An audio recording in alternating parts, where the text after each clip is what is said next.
I promise that you won't want to miss this opportunity. One lucky winner will win the opportunity of a lifetime, including an all-inclusive trip to the Reshoevnator headquarters to meet the entire Reshoevnator team. Plus, you'll get to go home with a one-of-a-kind custom designed by you. On top of all that, you'll also win a ton of Reshoevnator products, from luggage to display cases and so much more. It gets better.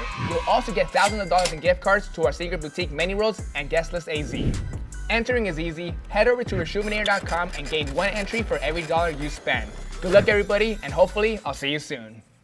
What's up everybody? Today we're going to be working on one of the rarest Air Jordan 4s to ever be produced, the 2007 Motorsport Air Jordan 4. What a lot of people don't know is, Michael Jordan is a lifelong fan of motorsports. He actually had to agree to stop riding a motorcycle when he signed his first NBA contract. In 2004, he formed his own motorcycle team, and years later, to celebrate the 4th anniversary together, he personally gifted each of the members of his 4 teams with a pair of these legendary Motorsport 4s. On the side panel, we got the Mars logo. The only other shoe that has that logo is the Mars Fire Red from 2006. The 2017s do not have that.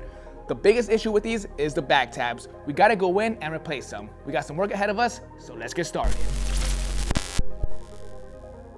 For a shoe being from 2007, these are in great condition. I've seen these one other time and they were in beat condition.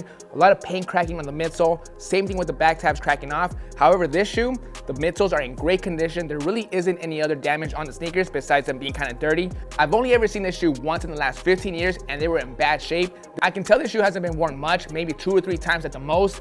On the bottom, all the stars are still there. 0 heel drag on the back. I'm looking at the midsoles and they're in great condition. There is 0 cracking. That is a common issue for this specific shoe and all the Jordan 3s and 4s from that specific era. The main issues on this sneaker is a little bit of grime and dirt all around the sneaker from the couple of times that they've been worn. We have some yellowing on the midsole and the netting. I don't think it's gonna fully come out using the indoor setup, but we're gonna try. And the back tabs. Let's start out by giving the shoe a proper deep clean inside and out. We're going to be using Reshoevnator's Essential Shoe Cleaning Kit that comes with all 3 brushes and solution. We're going to start out by taking out the laces and insoles and using the air compressor to blow off any surface dust.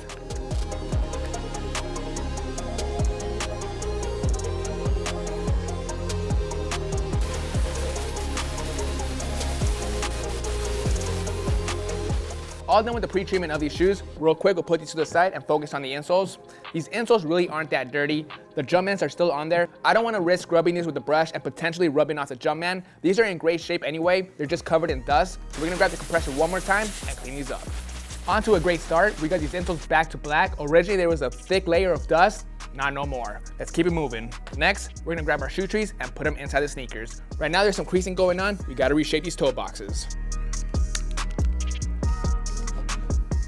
Shoe trees are in place. Now let's grab our solution and squirt 2 squirts inside our bowl of water.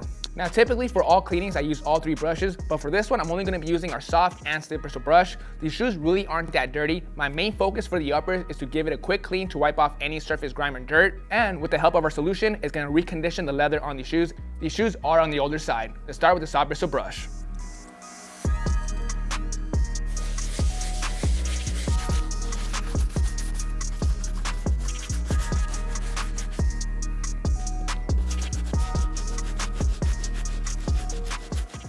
Cleaning is all done. Soles and uppers look great. Wasn't too much of a task. Let's put these to the side and focus on the laces. For the laces, they're not super beat up, but they are a little dinged. We're gonna clean them up using the leftover water and solution, then put them in the indoor setup.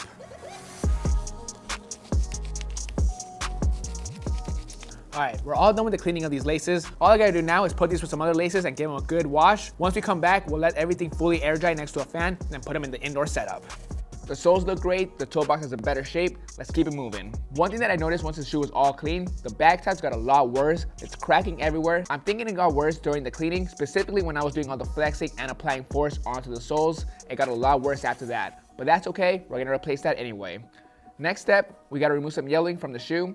For this part, I don't have high hopes. Unfortunately, for the netting and the midsoles, I cannot apply Revive. It will ruin the materials. I'm gonna depend on 4,500 watts of UV rays, aka my VIC 2000. We're simply gonna let them sit in there for a solid 7 days. I'm in no rush for this project. We're gonna put the shoes facing this way at first. After about 3.5 days, I'm gonna flip it to the other side. Really, I just want the netting and the midsoles to absorb as much of the UV rays as possible. After about 7 days, we'll pull them out. Again, I don't have the highest expectations. Let's just give it a shot. Got the shoes out of the indoor setup. After 7 days, they look a lot better. They're not perfect. The areas where there was a lot of yellowing, specifically on the netting, is still there, but it looks a lot lighter. Same thing with the midsoles. There's still a little bit of yellowing, but again, I'm not complaining. They look a lot better. Now let's keep it moving. The next part we gotta focus on is the real issue, the back tabs. Right now they're pretty bad, we gotta replace them. First, we gotta remove them using an X-Acto knife and seam ripper, but we gotta be very careful and not rip up any of the leather. For the X-Acto knife, I'm gonna cover up the majority of the blade with some tape to avoid any mistakes.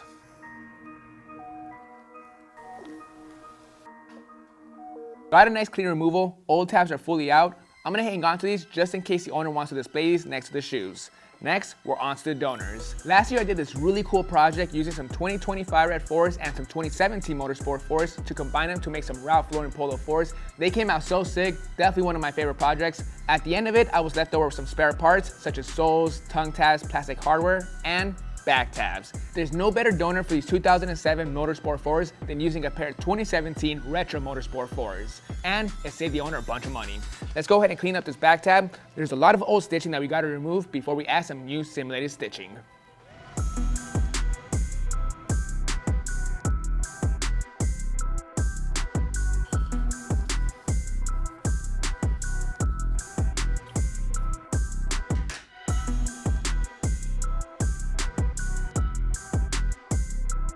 Simulated stitching is complete. That part is very important, so when we glue it onto the shoe, it looks like we actually sewed it on. The reason why I don't use the patcher and directly sew it onto the shoes is because I don't want any threads showing on the sock liner. It'll look very unprofessional. We're all done with the back tabs. We're gonna put these to the side. Next, we gotta add the white thread onto the white leather.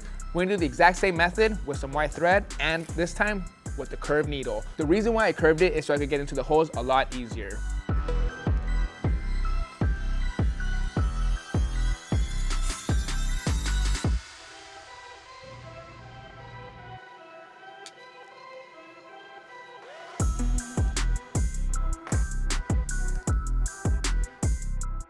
All done with the white simulated stitching on the white leather. Not gonna lie, this part took forever. Early on in this process, I had to change techniques. I was gonna use a curved needle, but I realized that was not the way to go. I had to change to a regular size needle and use a thimble, pliers, and some tweezers to get this job done. Basically what I had to do every other stitch was remove the needle from the thread, stick the needle back into the leather on the opposite side, having the eye inside the leather. Then I would rethread it, pull it back out, make a new stitch, and redo that whole process. Sounds a little tricky, it was time consuming, but honestly, in my opinion, that was the best way to go about it. I didn't tear up the leather, I didn't make new holes, I didn't cause too much stress and create creasing all around the white leather. It literally looks perfect. Now, we gotta keep it moving. Using a Dremel, we're gonna roughen up the leather, just this little strip where the holes are at. We're also gonna hit the center point to roughen it up. That way when we stick the tabs onto the shoe, it has a better bond.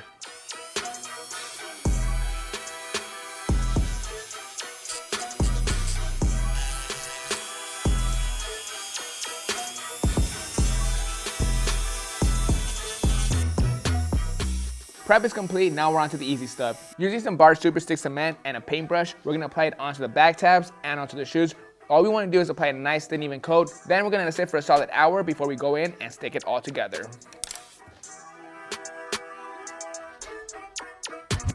Glue's been applied, they've been sitting for exactly 1 hour. It's all cured, let's stick it together. First, we're gonna place it inside the shoe, make sure it's lined up perfectly. Then we'll apply some heat to finish the job. Tabs are in place, this couldn't have gotten any better. When I installed the tab, I started on one side, worked my way to the middle, and then I finished it off on one side. Alignment was on point, no issues with that. Now we still gotta finish this off. We gotta apply glue all inside this area. First, we're gonna tape it off, apply glue, let it sit for about an hour, and then we'll finish it off.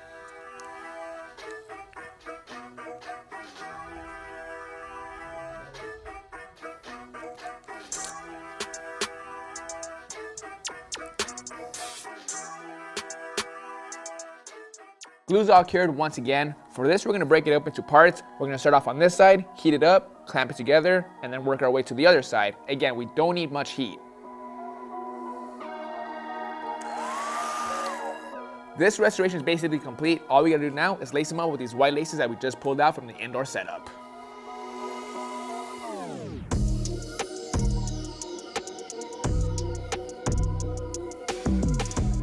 All right, everybody, that is gonna bring us to an end on this restoration on these 2007 Motorsport Air Jordan 4s. Honestly, I didn't realize how yellow these shoes were before I started. I went back and checked out some before pics and some before B-roll, and these shoes were heavily yellowed. On the netting and on the midsoles, there was a lot going on, but thanks to the indoor setup, we wiped off at least 80% of the yellowing. They look so much better now. Besides that, we gave the shoe a proper deep clean using our Reshoeminator Essential Shoe Cleaning Kit. Thanks to the oils in the solution, it also reconditioned the leather because the shoe is on the older side. Overall, the shoe cleaned up nicely, the soles look brand new.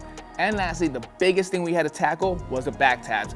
Luckily, I had some perfect replacement donor tabs. After that, it was all about the prep work. We took our time to remove the old one, did some perfect simulated stitching on the white leather and the black back tab. Once it was all glued on, it came out nearly perfect. I'm really proud of this one. These shoes look almost flawless. These are really expensive rare shoes. There's only less than 20 pairs out there. These are up there with the M&M 4s and Undefeateds. Rare air. Hope you guys enjoyed this video. This is Vic Almighty. I'll catch you guys next Monday. See you guys.